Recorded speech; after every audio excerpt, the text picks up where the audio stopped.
Bonsoir à tous et bienvenue au 77 News. Et bien dans l'actualité cette semaine, l'image du jour au Zimbabwe, le congrès annuel du parti au pouvoir, la ZANU-PF, s'est tenu pendant 5 jours et s'est achevé avec notamment l'investiture de Robert Mugabe à la tête de cette formation politique. Comme bref, et bien cette semaine, nous retenons qu'en République démocratique du Congo, les deux camps politiques ne sont pas toujours tombés d'accord. Et bien les évêques ont suspendu les travaux jusqu'à mercredi à leur retour d'une visite à Rome en Italie prévue de longue date. La question de l'après 19 décembre, fin théorique du mandat du président Joseph Kabila, reste entière. Le fait politique, eh bien au Gabon, la mission d'observation de l'Union européenne a remis cette semaine son rapport aux autorités gabonaises. L'Union européenne a par ailleurs fait des recommandations à toutes les forces vives de la nation gabonaise. Le fait économique, eh bien pour une sortie de la crise pétrolière qui touche actuellement le monde, 11 producteurs non membres de l'OPEP viennent donc de parapher un accord pour baisser leur production. L'environnement n'est pas en reste cette semaine. Au Nigeria notamment, l'obligation verte, également appelée Green Bonds, est un emprunt financier émis sur le marché. Ces obligations vertes serviront uniquement à financer des projets respectueux de l'environnement, notamment dans le domaine des infrastructures. Le fait sanitaire, eh bien, direction l'Algérie où le RHB, ce complément alimentaire censé être un miracle contre le diabète, a été finalement interdit de vente en Algérie après un grand succès en pharmacie. Le fait culturel au Mali, avec la lutte contre le trafic illicite d'objets d'art, une initiative du Conseil international des musées qui a donc mis un plan d'urgence Mali pour freiner ce phénomène. Et enfin, le fait sportif, nous parlerons du Tonfa Sécurité, cette technique de combat et d'autodéfense enseignée au Gabon depuis plusieurs années par des experts venus des 4 coins du monde. Voilà ainsi présenté la quintessence de ce 77 News. Je vous retrouve juste après cette transition.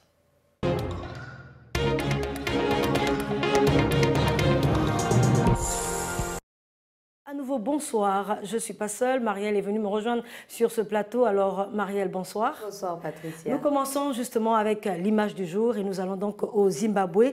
Robert Mugabe, toute cette semaine, justement, son parti a tenu son congrès annuel et après 5 jours, au finish, Robert Mugabe est investi à nouveau président de cette formation politique, notamment son parti.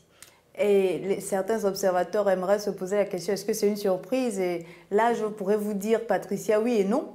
Oui, parce qu'au sein de cette formation politique, nombreux s'attendaient peut-être à ce que le président Robert Mugabe, âgé de 92 ans, rappelons-le quand même, donne le nom de son successeur à la tête du parti ou encore qu'il évoque son possible départ en retraite. Mais ça n'a pas été le cas. Plusieurs ont réagi, notamment sur les réseaux sociaux, pour manifester leur mécontentement. Après 5 jours de travaux, comme vous l'avez signifié, au cours du congrès annuel, certains militants du parti au pouvoir ont cru à un changement, mais il n'en fut rien. Patricia, Robert Mugabe est encore investi par sa formation politique. Alors, d'un autre côté, ce n'est pas une surprise pour ceux qui comptent toujours sur le président zimbabwéen pour sortir le pays de la crise qu'il traverse. Pour cette catégorie de personnes, Robert Mugabe reste leur référence. Alors Marielle, on parle tout de même du nom de l'époux justement de Robert Mugabe, qui est Grace Mugabe. Est-ce qu'on peut parler déjà de son potentiel? Elle peut être aujourd'hui son potentiel successeur à la tête de ce parti politique? Ben écoutez Patricia, selon certains observateurs, Grace Mugabe, comme vous le dites, qui est l'épouse de Robert Mugabe, s'intéresse de plus en plus à la chose politique. Elle retient l'attention dans cette guerre de clans, mais elle n'a pas encore affiché publiquement ses ambitions politiques au Zimbabwe. Elle reste tout de même très proche de son époux en politique et au cours de certaines rencontres avec les femmes, notamment de leur parti, Grace Mugabe affirme avoir de l'influence sur son époux. Donc Patricia, allez y comprendre, mais ce qui est sûr, rien d'officiel n'a encore été entendu sur ce poste de successeur de Robert Mugabe à la tête du parti au pouvoir.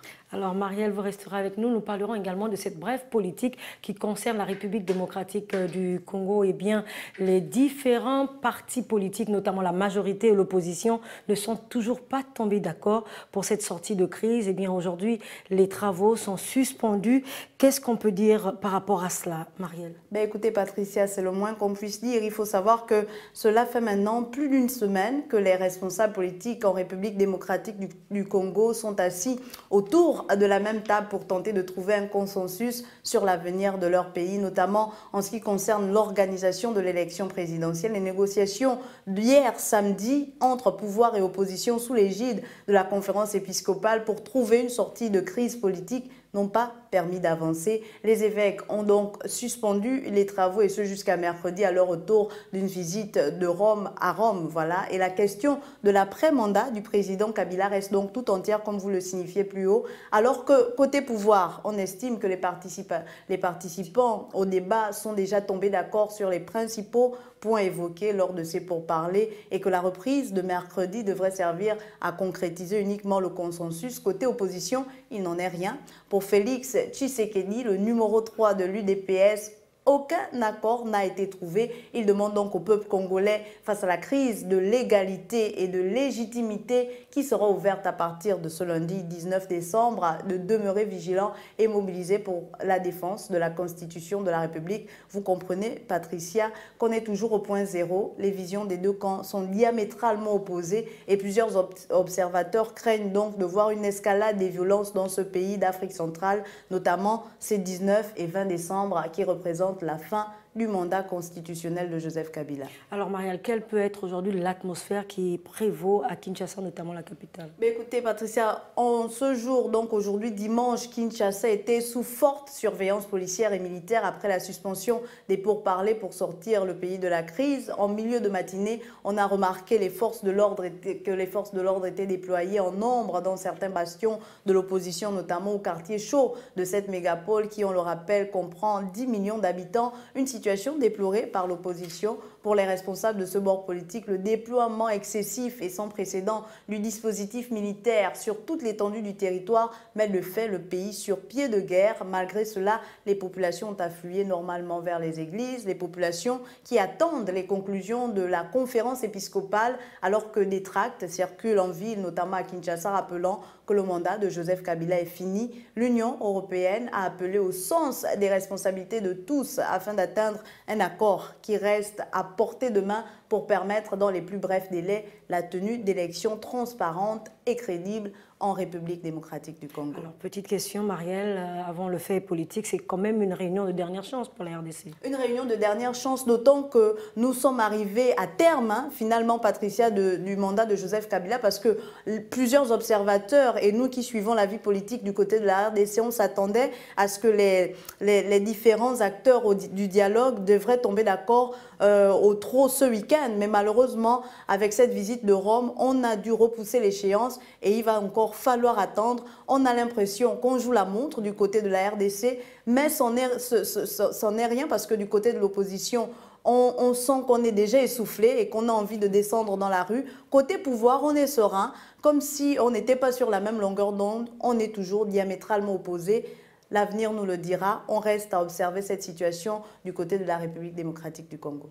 Merci Marielle, vous ne partez pas. Nous restons donc dans ce fait politique qui a marqué cette semaine également 4 mois après la présidentielle d'août dernier au Gabon. La mission d'observation de l'Union européenne a remis son rapport aux autorités gabonaises, relevant notamment certaines irrégularités lors de ce processus électoral. L'Union européenne a fait donc des recommandations à toutes les forces vives de la nation gabonaise. Nous revenons sur ce reportage signé Marielle Biogou, Mohamed Dina. Très attendu par l'ensemble des populations gabonaises, le rapport de la mission de l'Union européenne sur la dernière présidentielle a finalement été livré et remis aux autorités du pays. Aujourd'hui, il s'agit de remettre justement l'analyse impartiale et détaillée pour laquelle nous avons eu le mandat de cette mission d'observation électorale et de pouvoir discuter ensemble avec tous les acteurs qui sont partie prenante du processus électoral des recommandations qui visent à apporter des améliorations pour les futurs scrutins. Pour nous, c'est un acte de respect, comme je l'ai dit, de pouvoir remettre le rapport et de pouvoir avoir eu la discussion que nous venons d'avoir, qui est quelque chose de très positif. Des recommandations ont donc été faites à l'endroit des autorités gabonaises. Un rapport qui contient un ensemble de recommandations, dont 11 recommandations urgentes dans plusieurs domaines, donc de renforcement des capacités du système électoral, juridique au Gabon. Les recommandations, elles portent sur les observations qui ont été notées, que ce soit au niveau de la loi gabonaise, comment elle a renforcé, que ce soit également au niveau de l'organisation, que ce soit par le ministère de l'Intérieur, par les autres autorités qui prennent part. Ce rapport tombe à point nommé pour le dialogue national souhaité par le chef de l'État. Reste à la classe politique de tenir compte des recommandations qui s'y trouvent. Voilà, alors Marielle, à nouveau avec vous pour ce fait, justement, notamment au Gabon. Alors, l'Union européenne a remis officiellement ce rapport. On se rend compte que les populations gabonaises étaient vivement en attente des résultats de ce rapport.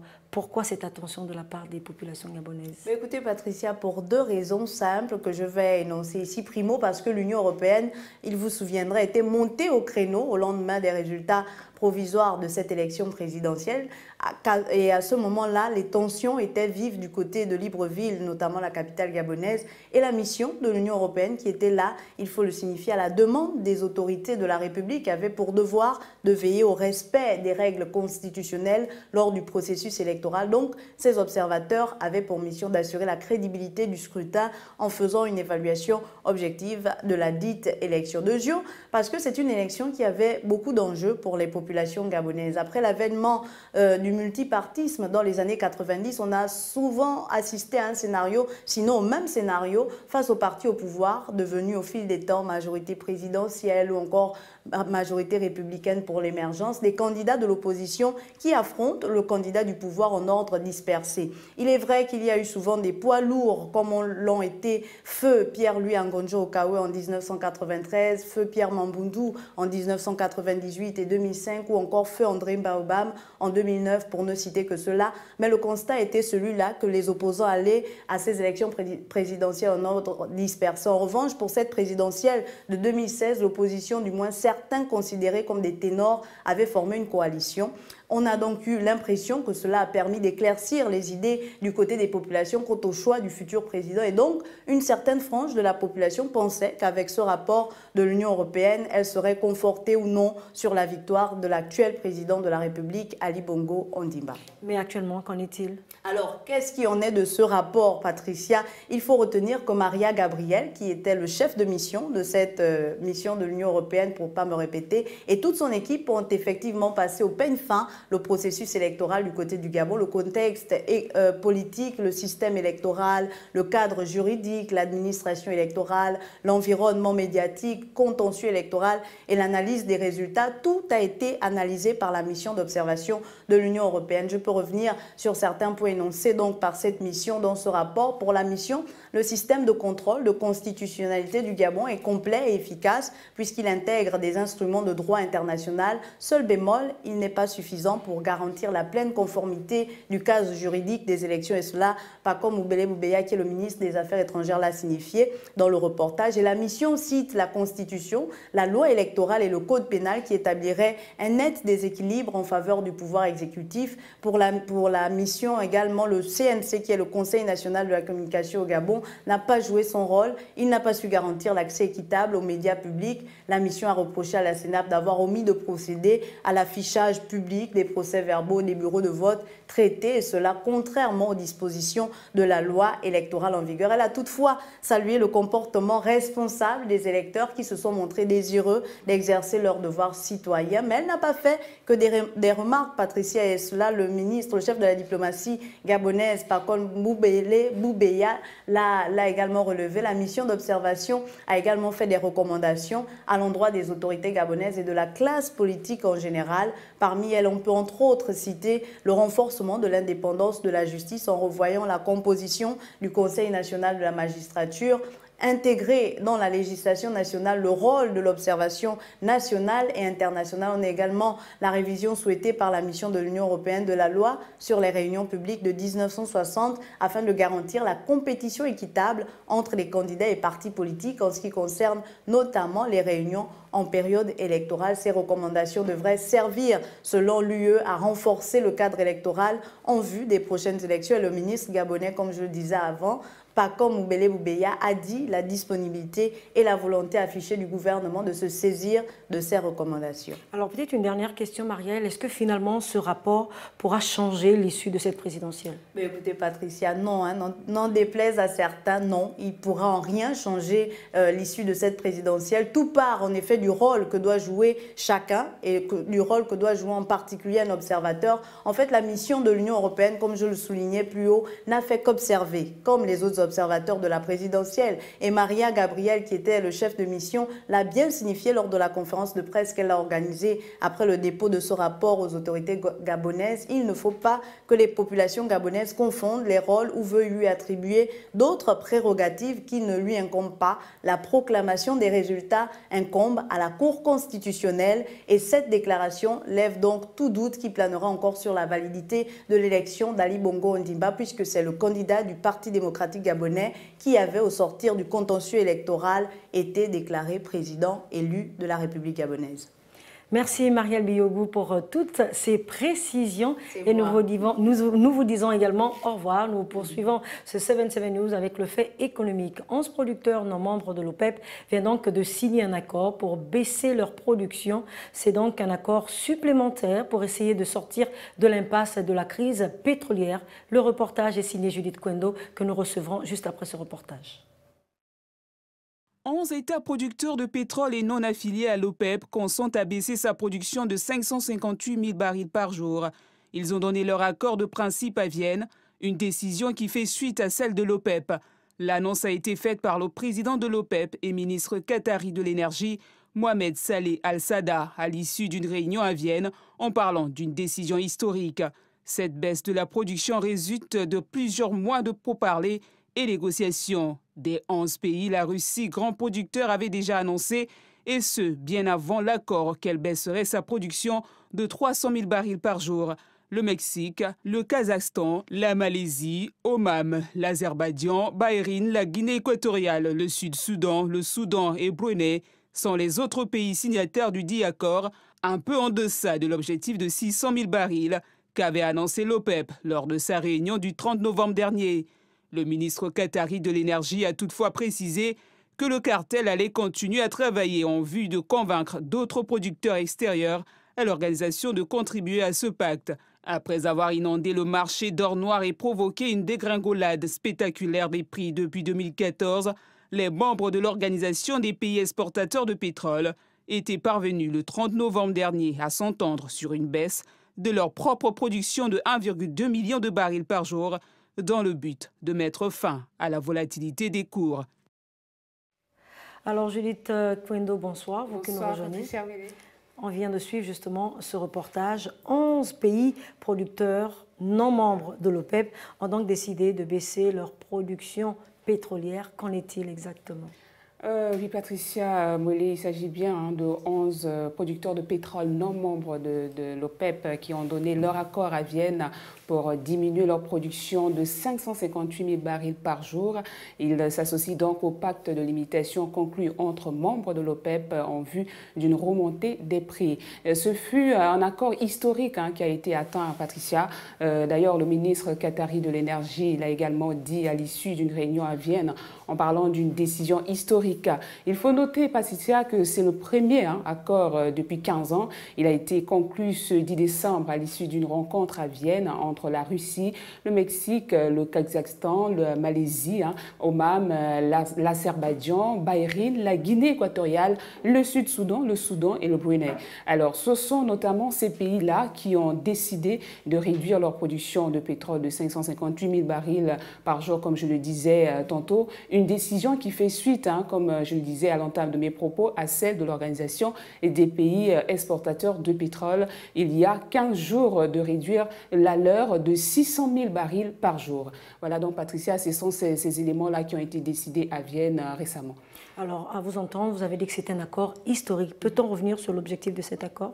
Alors, Patricia, l'objectif est d'étendre l'accord de réduction de la production du cartel, c'est-à-dire de l'OPEP, conclu le 30 novembre dernier aux pays exportateurs hors de l'OPEP. Une telle annonce a été attendue par les analystes pour asseoir la crédibilité de l'organisation et de son engagement à limiter la production afin que les cours qui ont retrouvé des couleurs ne retombent pas trop vite. Alors, nous savons, Patricia, que l'accord sur 500 558 000 barils est un peu en retrait de l'objectif de 600 000 barils qu'avait annoncé l'OPEP lors de sa dernière réunion du 30 novembre.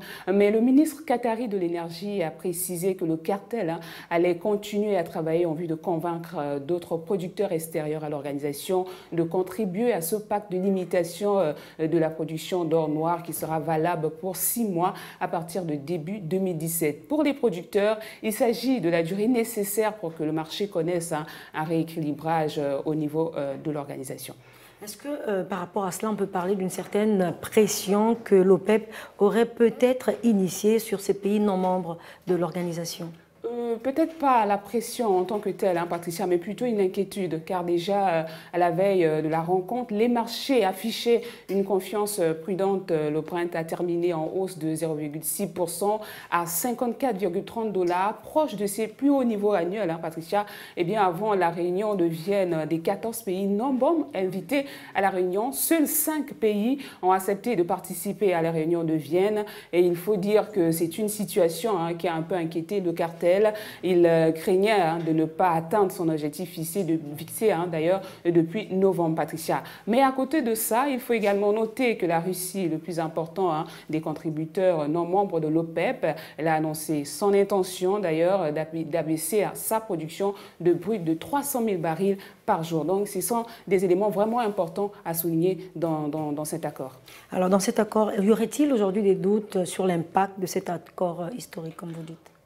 Oui, Patricia, il faut dire que les doutes persistent cependant sur l'impact de l'accord sur le marché à long terme.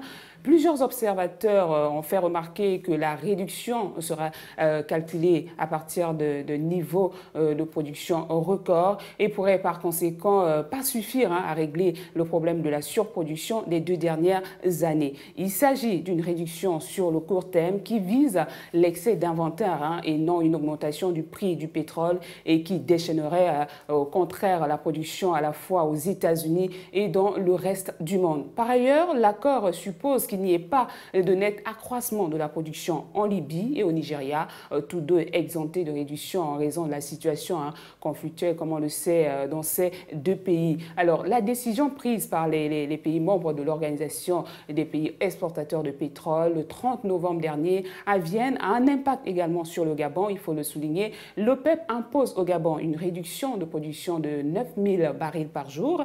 D'après Étienne Dieudonné Ngumbu, le ministre gabonais du pétrole et des hydrocarbures, cette réduction de 9 000 barils de pétrole par jour, qui représente 4,3% de la production journalière du Gabon, devra être parfaitement compensée par la hausse, par la hausse de 20% du prix du baril enregistré le 30 novembre et le 10 décembre dernier à Vienne. Selon le ministre, cette mesure entrera en vigueur à partir du 1er janvier prochain et dans le cadre de son application, une note d'information a été officiellement transmise à toutes les entreprises du secteur ainsi que les clients du Gabon à l'étranger sur la réduction de la production pétrolière du Gabon. Ces entreprises ont accepté de réduire leur production et cela va être contrôlé tous les mois par la Direction générale des hydrocarbures. Un rapport sera fait tous les mois à l'OPEP pour confirmer l'adhésion de la République gabonaise à cette initiative. Patricia. Merci infiniment, Judith Kwendo, pour toutes ces précisions sur le fait économique. Alors, à présent, le fait environnemental, c'est donc un acte inédit pour la première économie d'Afrique. Le Nigeria espère aujourd'hui lever 60 millions d'euros en émettant donc des obligations d'État destinées notamment à financer des projets respectueux de l'environnement. Notre spécialiste maison, Marie-Angèle Gono. Le Nigeria va émettre son 3e eurobond en janvier 2017, a annoncé la ministre des Finances. Selon Amina Mohamed, le Trésor public nigérian ne peut pas obtenir tous les fonds dont le pays a besoin pour réaliser son programme d'investissement. Les autorités devront donc faire recours à ces moyens innovants pour obtenir des fonds de la communauté internationale. Les obligations vertes émises serviront uniquement à financer des projets respectueux de l'environnement, notamment dans les infrastructures. Selon l'agence Bloomberg, la somme récoltée, soit environ 20 milliards de naira, permettra de soutenir des projets de développement durable et notamment d'investir dans les transports publics fonctionnant à l'électricité et dans la reforestation des zones arides du nord du pays. Selon les autorités nigérianes, le Green Bond aidera à financer plusieurs infrastructures, notamment le nettoyage du pays Ogoni, très affecté par l'exploitation pétrolière, et un projet de centrale électrique solaire dans le nord du pays, d'une capacité de 1200 MW. Le Nigeria ne dispose à l'heure actuelle que d'une capacité de 6 000 MW, loin derrière l'Afrique du Sud et ses 40 000 MW. L'obligation verte, également appelée Green Bonds, est un emprunt financier émis sur le marché. À la différence d'une obligation dite classique, l'obligation verte sert uniquement à financer des projets contribuant à la transition écologique et plus particulièrement les investissements en infrastructure. Alors Marie-Angèle, bonsoir. Bonsoir Patricia. On vient de suivre ensemble ce reportage, le Nigeria qui va donc lancer ses premières obligations vertes. Alors pourquoi le pays a-t-il pris cette initiative? Effectivement, Patricia, le Nigeria veut lever ses toutes premières obligations vertes. L'initiative a été prise parce que le pays est entré en récession depuis le 1er septembre dernier, a un énorme besoin de financement alors qu'il est confronté à plusieurs défis, notamment celui du développement et celui du respect et de la protection de l'environnement. Vous savez bien que le delta du Niger est particulièrement pollué à cause de l'exploitation du pétrole, notamment dans le pays Ogoni. Et vous savez également que le Nigeria a signé l'accord de Paris sur le changement climatique. C'était lors de la réunion spéciale de haut niveau le 21 septembre sur l'entrée en vigueur justement de cet accord sur le changement climatique. Et par le biais de cet accord, donc, le Nigeria s'est engagé à réduire ses émissions de gaz à effet de serre de 20% dans le cadre de la contribution inconditionnelle et de 45% dans celle conditionnelle, conformément donc à sa contribution déterminée au niveau national. Donc, cette initiative du Nigeria rentre tout simplement en droite ligne du respect de ses engagements en faveur de la protection du climat. Et à quoi serviront donc ces fonds, Marie-Angèle? Il faut dire, Patricia, que le Nigeria espère lever 60 millions d'euros, soit environ 40 milliards de francs CFA en émettant donc des green bonds ou obligations vertes. Elles serviront uniquement à financer et à soutenir des projets de développement durable. Il s'agit donc des projets respectueux de l'environnement. Et cette manne permettra d'investir comme ça dans les transports publics fonctionnant à l'électricité, puisqu'il est question de protéger l'environnement, et dans la reforestation des zones arides du nord du pays, et également dans les énergies renouvelables, notamment solaires. Et la ministre de l'Environnement, la ministre nigérienne de l'Environnement, donc Amina Mohamed, elle a cité comme ça le nettoyage du pays Ogoni, comme je l'ai relevé un peu plus haut, très affecté donc par l'exploitation forestière, et un projet de centrale solaire dans le nord du pays d'une capacité de 1200 MW, et surtout que le Nigeria ne dispose à l'heure actuelle que d'une capacité de 6 000 MW, loin donc derrière l'Afrique du Sud avec ses 40 000 MW alors que sa population est 3 fois moindre. Alors, Marie-Angèle Ngono, dans votre reportage que nous avons suivi tout à l'heure, mais également dans vos propos, vous parlez de Green Bonds. Qu'est-ce que cela veut dire? De quoi s'agit-il concrètement? Voilà, Patricia, le Green Bonds ou obligation verte est un emprunt financier émis sur le marché. Donc, la différence entre une obligation verte et une obligation dite classique est tout simplement la destination des investissements. Et en effet, les Green Bonds doivent permettre de financer des projets à vocation environnementale comme la protection de la biodiversité, le développement des transports à faible émission de gaz carbonique, la rénovation thermique de bâtiments, entre autres. Et donc, les Climate Bonds se focalisent sur des projets liés au climat, donc les projets de réduction des émissions de CO2 font également partie. Et vous savez que le Nigeria est la première économie du continent et malgré sa situation économique difficile, ce pays veut tout simplement montrer sa détermination et son engagement à allier développement et protection de l'environnement. Alors aujourd'hui, les Green Bonds, à quel niveau interviennent-ils, s'il faut le dire ainsi, notamment sur le plan mondial, quand on sait aujourd'hui qu'il faut prendre également en compte l'accord de Paris? Voilà, les experts s'accordent à dire que la lutte contre le réchauffement climatique va coûter très cher. Et donc, l'Agence internationale de l'énergie évoque des besoins de l'ordre de 1 000 milliards de dollars d'ici à 2035 pour réduire les émissions mondiales de gaz à effet de serre. Et le Fonds vert pour le climat, décidé en 2009, ambitionne de lever 100 milliards de dollars par an d'ici à 2020 pour aider les pays du Sud à réduire leurs émissions de gaz à effet de serre. Mais comment financer donc ces besoins énormes? C'est là qu'interviennent justement les financements privés comme les obligations vertes, encore appelées Green Bonds ou Climate Bonds. Ces mécanismes financiers ont donc pour objectif un objectif bien précis qui est donc celui de lever des fonds pour financer des projets respectueux de l'environnement, uniquement des projets respectueux de l'environnement ou à fort impact social. Et c'est certainement l'outil le plus efficace pour accélérer les changements dans la transition écologique, comme le souligne d'ailleurs l'économiste Philippe Zaouti. Merci bien Marie-Angèle Ngono, vous qui êtes notre spécialiste maison. Alors avant de nous quitter, nous allons suivre ensemble ce reportage de santé. Notamment, nous allons en Algérie pour parler de ce produit qui est vendu en pharmacie comme un petit pain et un complément alimentaire produit notamment par un Algérien qui se trouve au cœur d'un scandale politico-sanitaire. Et pour cause, eh bien, ce produit mettrait en danger la vie des populations, comme le souligne ici Léa Atsam. Après un grand succès en pharmacie qui aura duré 9 mois, le RHB, un complément alimentaire censé être un miracle contre le diabète, a été finalement interdit de vente en Algérie. Les autorités sanitaires algériennes ont pris cette décision le 13 décembre dernier en raison de nombreux dysfonctionnements liés à ce produit. Selon les statistiques officielles, près de 5 millions d'Algériens souffrent du diabète, deuxième maladie chronique après l'hypertension dans le pays. Ce produit Ramarabi, littéralement miséricorde de Dieu, avec sa connotation religieuse, avait convaincu plusieurs diabétiques, mais il aurait fait plusieurs victimes, d'où la décision d'interdire sa commercialisation. La situation a provoqué la colère des professionnels de la santé qui dénoncent l'incapacité de l'État algérien à protéger les citoyens. Ils remettent ainsi en cause le ministère de la Santé ainsi que le concepteur du produit qui vantait encore les mérites de ce médicament disponible en Algérie depuis le printemps dernier. Bonsoir Léa. Bonsoir Patricia. On vient de suivre votre reportage. Alors le RHB, qu'est-ce que c'est ? Alors Patricia, le RHB est un produit fabriqué par Toufik Zaibat, qui est un Algérien.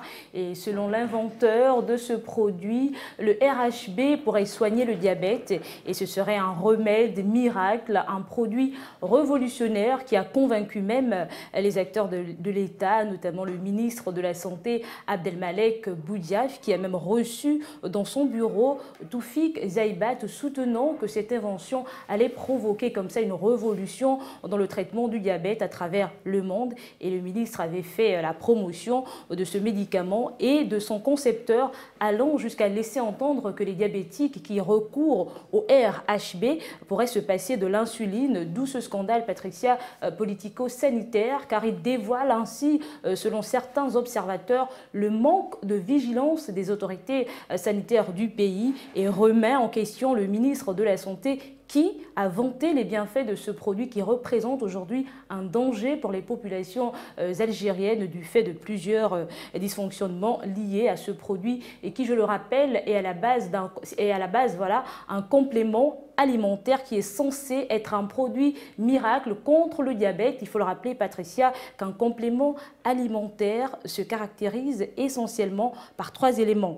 Sa composition, sa présentation, mais également son objectif. Et c'est un produit qui contient des ingrédients ayant un effet nutritionnel ou psychologique, tels que des vitamines, des minéraux, des plantes, et qui est commercialisé sous forme de doses, gélules, comprimés, ampoules, et qui vise à compléter le régime alimentaire de la personne. Et tout opérateur souhaitant commercialiser ce produit devrait déclarer cette commercialisation, chose pourtant faite par rapport au RHB.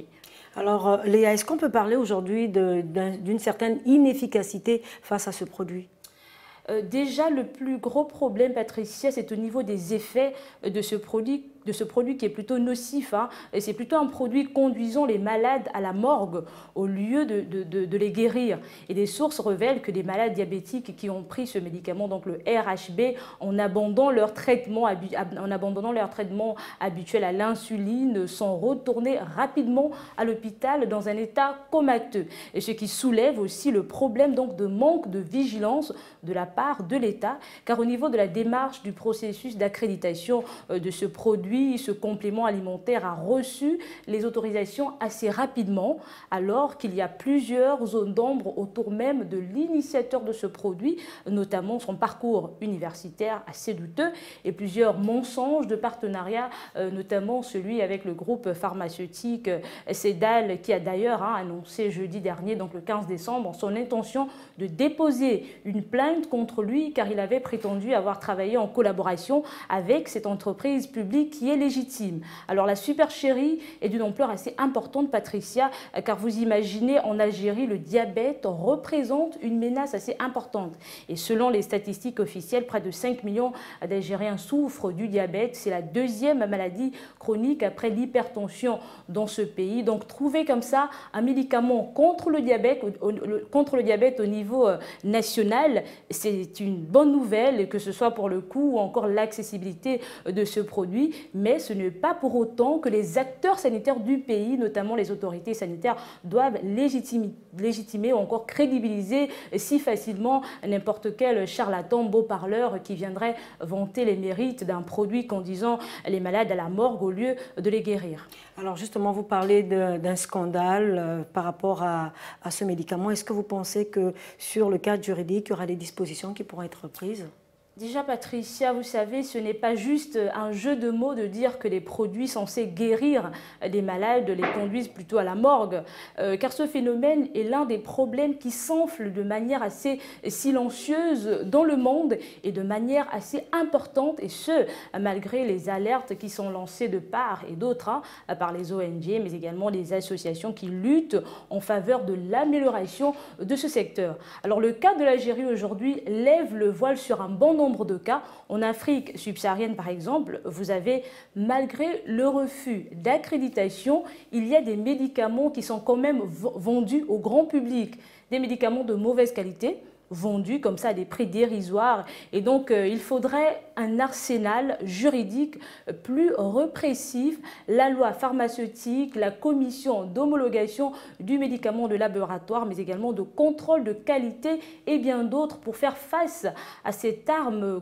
qualifiée de destruction massive dans le monde. Et concernant le RHB, voilà, qui est actuellement interdit de vente en Algérie, une procédure judiciaire a été lancée comme ça. L'initiative de ce produit devrait répondre, l'initiateur, autant pour moi, de ce produit devrait justement répondre devant la justice face à la promotion mensongère de ce produit. Il s'appelle Toufik Zaïba, il va devoir s'expliquer devant la justice, et c'est aussi comme ça, Patricia, une fenêtre d'espoir qui s'ouvre pour ce pays d'Afrique du Nord, car la réglementation pourrait changer. Un projet de loi sera examiné à partir donc de demain, du 19 décembre, qui prévoit de placer les compléments alimentaires sous la responsabilité du ministère de la Santé et non plus celle du ministère du Commerce. Alors Léa, peut-être une dernière question avant de nous séparer. Le phénomène des médicaments par terre, comme on dit, c'est quand même un phénomène assez répandu sur le continent africain. Est-ce que vous pensez qu'aujourd'hui, avec cette situation de scandale en Algérie,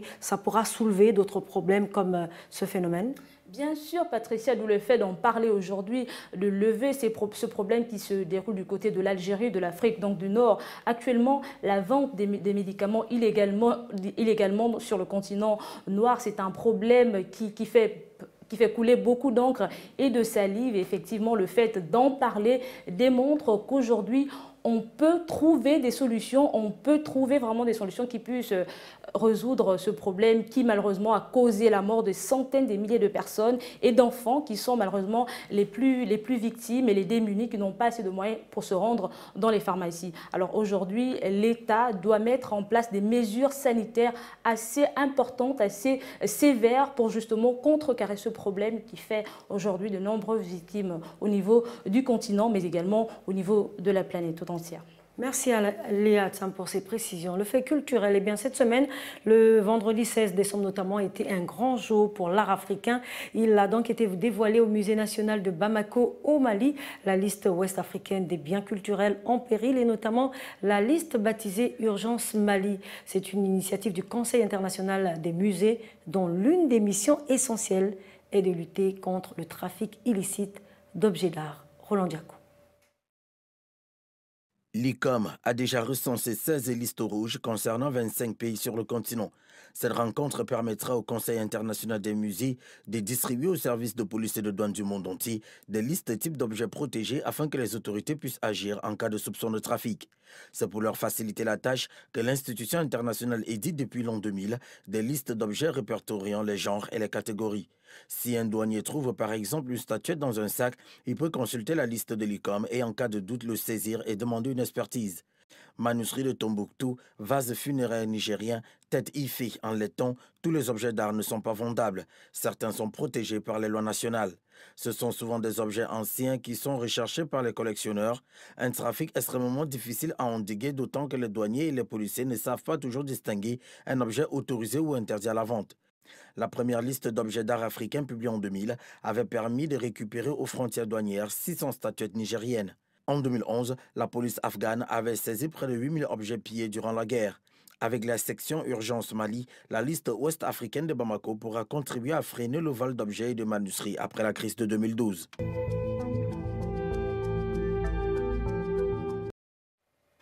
Bonsoir Roland Diaco. Bonsoir Patricia. Bienvenue encore. Merci.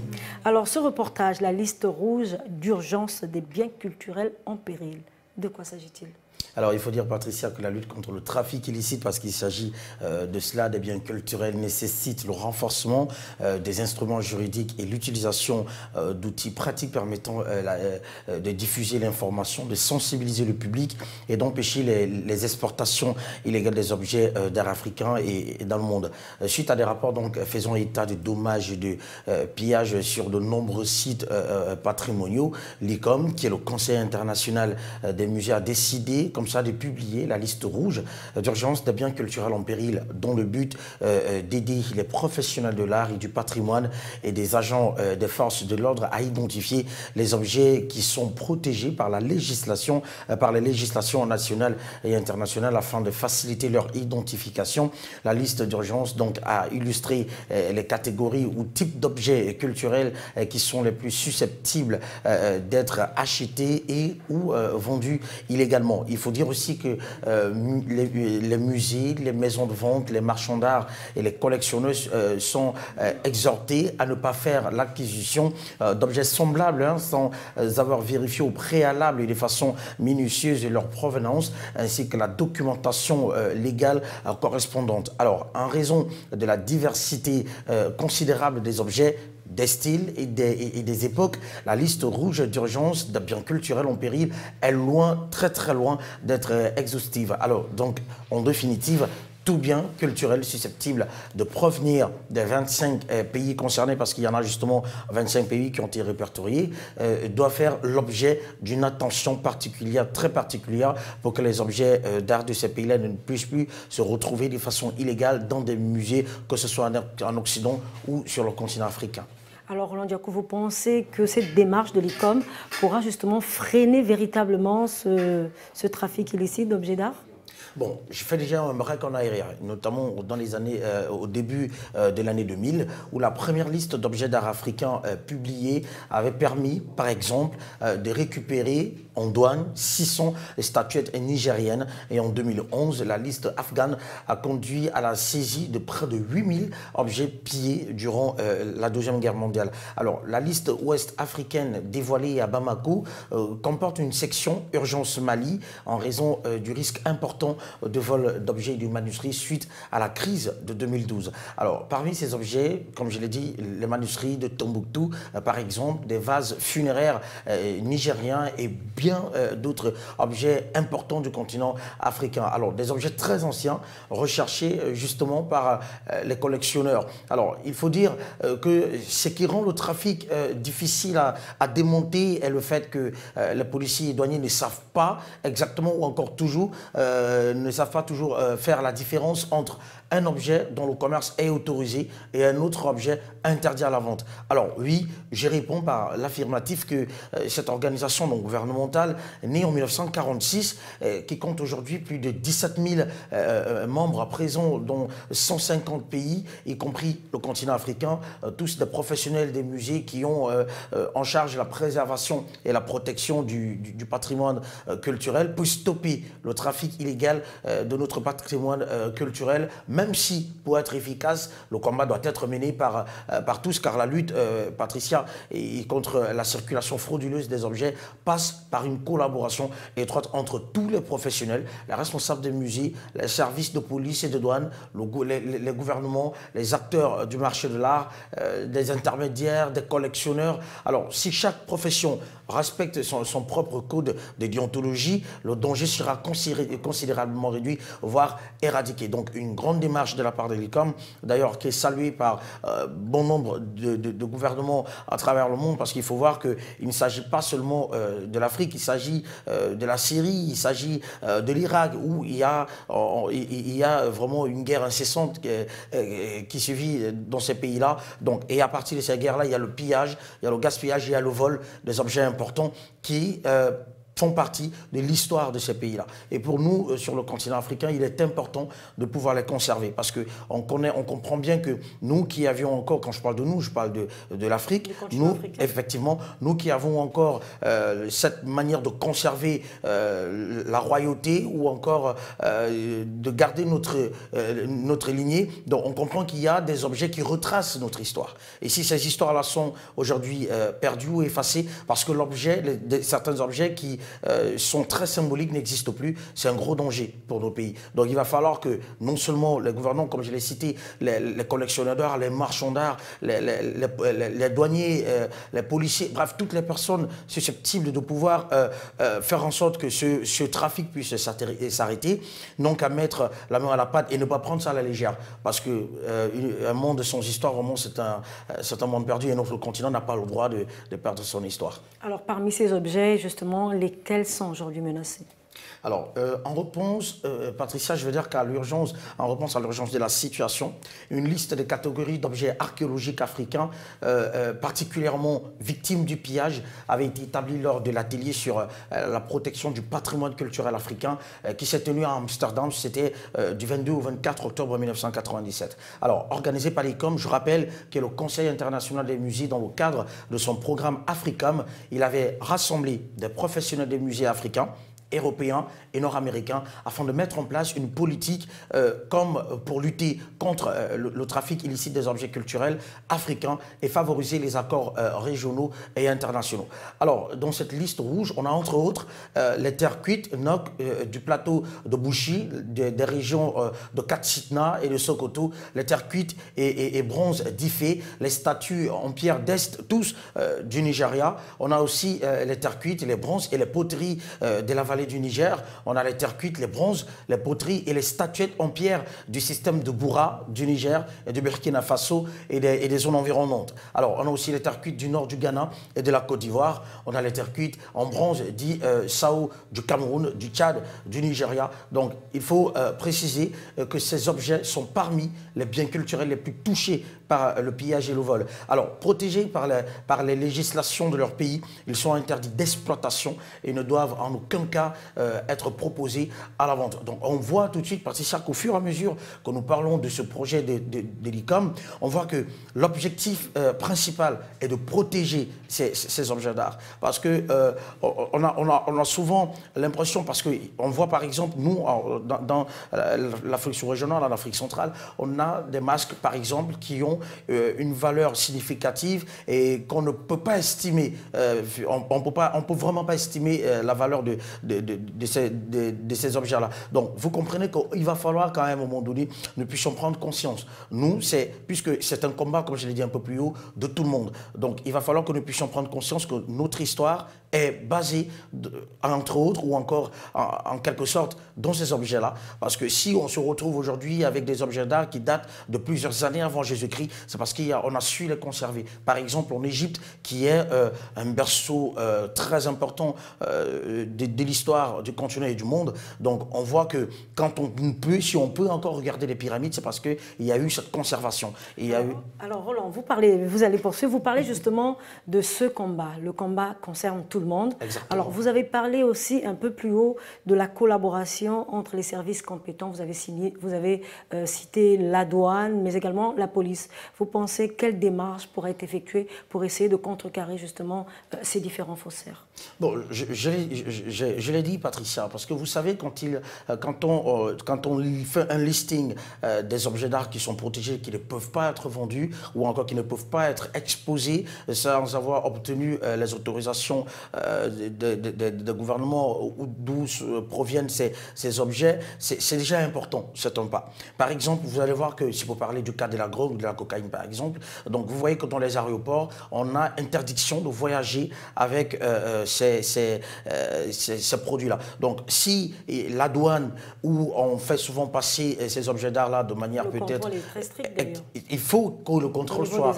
Il faut que ce soit renforcé. Et si les douaniers, les services de douane ont le listing de ces objets qui sont interdits, je pense que ça va permettre à ce qu'on puisse stopper, voire freiner ce trafic-là. Si vous vous rendez compte que vous avez, par exemple, un objet d'art dans le sac de quelqu'un qui quitte de l'Afrique pour l'Europe ou encore dans le sens inverse, selon, donc il va falloir que vous puissiez d'abord identifier l'objet en question. Donc, si vous n'êtes pas... Par exemple, au Gabon, avec la pierre de Migou, je ne peux plus voyager avec la pierre de Migou? Si la pierre de Migou fait partie des objets qu'on ne peut plus emporter comme ça de manière illégale ou encore de manière volontaire, donc il va falloir qu'on puisse déjà être... Il va falloir que les services de douane puissent être au courant que la pierre de Migou fait partie de ces objets listés par l'ICOM. Alors, si la pierre de Migou est listée par l'ICOM, on ne pourra pas laisser que vous puissiez vous déplacer avec cette pierre sans l'autorisation des autorités gabonaises. Et c'est comme ça que c'est pareil pour tous les autres objets qui sont listés par l'ICOM. Parce qu'on dit que c'est 16 listes rouges de 25 pays à travers le monde. Donc, par exemple, la Syrie aujourd'hui qui vit... Le continent africain est concerné. Le continent africain est concerné. Vous allez voir que... Le centre, l'ouest... Partout c'est concerné. Vous allez voir que les zones, par exemple, comme la République centrafricaine, où il y a encore des conflits qu'on connaît jusqu'à maintenant, si vous transportez un objet d'art qui appartient à la Centrafrique et que vous retrouvez, par exemple, au niveau de Gabon sans autorisation, vous êtes passible de poursuites judiciaires. Tout simplement, pourquoi? Parce que peut-être cet objet pourrait être listé par l'ICOM. Donc, si les services de douane ont cette liste-là, une liste qui doit leur être remise, parce que c'est d'ailleurs l'objectif de cette rencontre qui s'est tenue hier à Bamako, au Mali. Donc c'était ça l'objectif, remettre aux agents de douane, à ces agents-là, ces listes-là qui permettront en sorte que les responsables de douane, les policiers, les marchands d'art, les collectionneurs puissent être au courant que je ne peux plus acheter ni exposer sans l'autorisation de certains gouvernements. Parce que c'est protégé. En amont, il y a eu un travail qui a été fait entre tous les pays alors. Ben oui, justement, parce qu'en fait, c'est une institution qui est née depuis 1946. Et je vous ai dit qu'en 2000, il y a eu déjà un premier listing qui a permis à ce qu'on puisse récupérer certains objets qui étaient déjà éparpillés à travers le monde. Pourquoi? Parce qu'en fait, il fallait bien qu'on puisse s'y mettre. Et l'ICOM a compris. L'ICOM l'a compris, donc d'où la mise en place de ces réseaux-là en 1946, et d'où d'ailleurs la participation de plusieurs autres pays, peut-être à valider pour signer la charte de l'ICOM, entrer parmi les pays qui acceptent qu'on puisse contrôler certains objets d'art et qu'on puisse les protéger. Donc vous voyez que c'est une initiative louable de la part de l'ICOM, parce qu'il ne s'agit pas seulement de l'Europe ni de l'Afrique, mais il s'agit du monde entier. Préserver le patrimoine culturel du monde entier. Merci infiniment, Roland, pour ces informations. Et puis, enfin, le fin sportif à Libreville, au Gabon, et précisément au gymnase de la Garde républicaine. L'Académie Robert Paturel Gabon vient donc de procéder à son assemblée générale élective. Et c'est tout naturellement que le colonel Léopold Ossi, qui a donc remporté la dite élection, c'était en présence de nos reporters Armel Djouebogo et Alexia. Élu à l'unanimité après un vote de confiance à la tête de l'Académie Robert Paturel Gabon, le colonel d'armée Léopold Ossi va devoir conduire cette structure sportive pour les 4 prochaines années, tout en valorisant et en vulgarisant la pratique de l'autodéfense et du tonfa sécurité au Gabon. C'est un honneur pour ma modeste personne d'être élu comme ça à l'unanimité. Je ne m'y attendais pas, mais je suis très ému et satisfait. Sur le plan de mes activités, de l'année 2016-2017, un résumé qui va commencer par la programmation de ces activités-là. Les instructeurs de cette académie n'ont pas manqué de réagir. L'essentiel qui a été mis sur pied, c'est de régulariser, de remettre en place un bureau qui peut apporter un plus, parce que dans le passé, il y a eu certains manquements, n'est-ce pas, pour apporter un concours à la dite discipline qui est le TONFA, qui vient en association afin de promouvoir la chose et la faire grandir sur le plan national, sinon on parlera aussi de l'international. Nous sommes fiers aujourd'hui d'avoir un président qui va promouvoir notre académie Robert Paturel au Gabon. Créée en 2013 à Libreville par l'expert mondial et créateur du TONFA Sécurité, le maître Robert Paturel en personne, cette académie compte déjà plusieurs adeptes et instructeurs voués à la cause du sport de combat. Bonsoir Armel Joé. Patricia, bonsoir. On vient de suivre ce reportage. Eh bien, l'Académie Robert Paturel pratique le TONFA. Qu'est-ce que le TONFA? Eh bien, Patricia, le TONFA est une arme, soit en bois, soit en polymère, selon qu'elle est respectivement utilisée dans les arts martiaux ou par les forces de l'ordre. Alors, elle se compose d'une matraque à laquelle, n'est-ce pas, une poignée latérale et perpendiculaire a été ajoutée, environ à son quart. Assimilée à une matraque, effectivement, beaucoup plus usuelle, cet outil est généralement de couleur noire que l'on voit souvent avec les agents des sociétés de gardiennage est porté également par les forces de l'ordre, comme je le disais, la police, mais également par des personnes autorisées. L'histoire du TONFA, appelé aussi Tuifa ou Tongwo dans les arts martiaux asiatiques, du fait de sa pratique manuelle, est intimement liée à celle de l'île d'Okinawa, située au sud du Japon. En 1400, autant pour moi, 09, le roi Shohachi a unifié les territoires d'Okinawa et interdit la possession et l'usage des armes aux paysans et autres civils par crainte, n'est-ce pas, de révolte populaire. 200 ans plus tard, soit en 1609, les armes ont à nouveau été confisquées par le régime. Cette interdiction, Patricia, a craint, n'est-ce pas, a contraint autant pour moi les habitants à développer un nouveau mode de combat et à main nue afin de pouvoir repousser les envahisseurs. Voilà comment naissait l'Okinawate, l'ancêtre du karaté-do. Aussi, l'ingéniosité des paysans sut détourner les outils agraires de leur fonction pour en faire des armes d'une redoutable efficacité.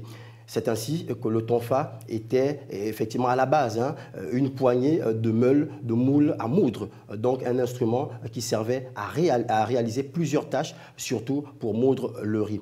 Mais tel qu'il se pratique de nos jours dans les clubs d'arts martiaux, le TONFA peut être, comme je le disais plus haut, en bois, en polymère, comme nous l'avons effectivement expliqué, de section ronde ou carrée. Il est muni d'une poignée latérale au tiers de sa longueur et mesure 50 cm.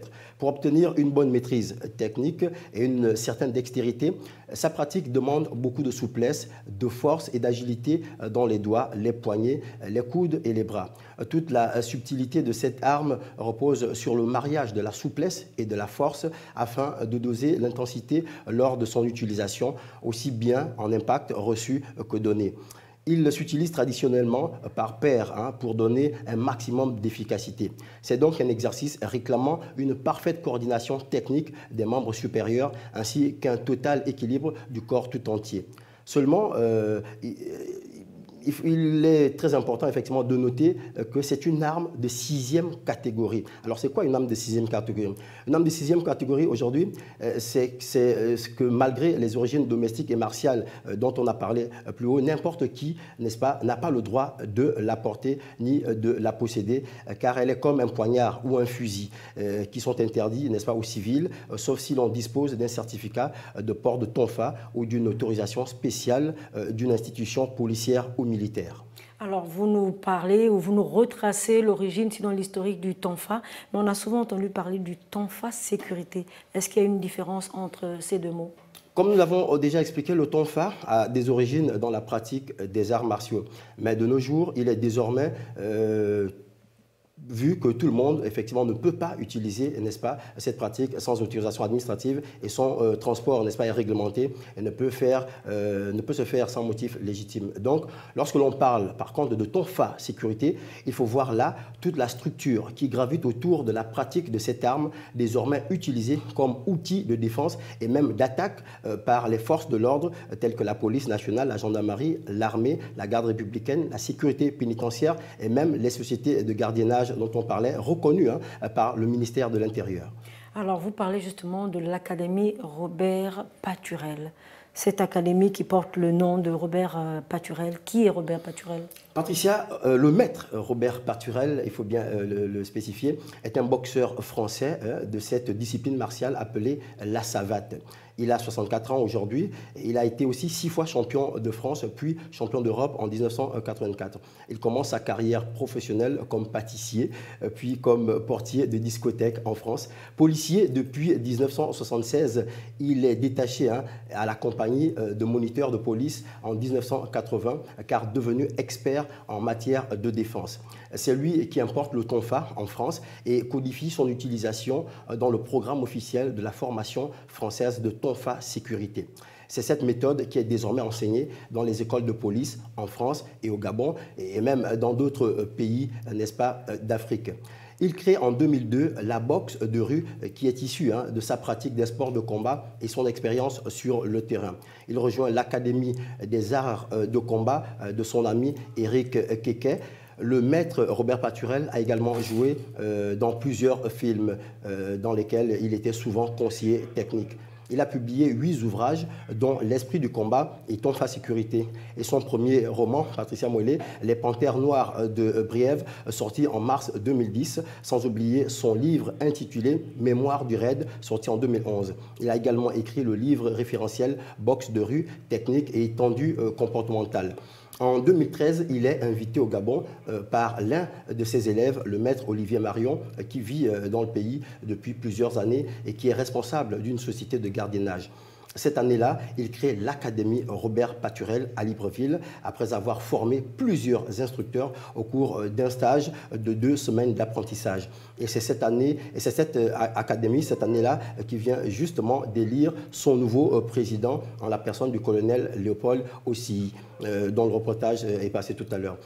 Il ira aussi se recueillir, n'est-ce pas, le maître Robert Paturel, cette même année, sur la tombe de feu maître John Lee Ondo, ancien officier de police judiciaire, n'est-ce pas, du Gabon et précurseur du style Shaolin au Gabon et même du style Tonfa au Gabon, pour avoir effectivement enseigné cette discipline, avoir appris cette discipline en France et la ramener au Gabon par le truchement, effectivement, d'un des élèves, des anciens élèves du maître Robert Paturel, qui avait été effectivement son moniteur. Merci bien Armel Joué Mbogo de nous avoir édifié sur le Tonfa et le Tonfa sécurité. Eh bien, c'est par ces propos également que s'achève ce 77 News. Toute la rédaction de Canal 7 vous remercie de votre aimable attention. Restez toujours fidèles au programme de votre chaîne panafricaine Canal 7. Au revoir et bonne soirée à tous.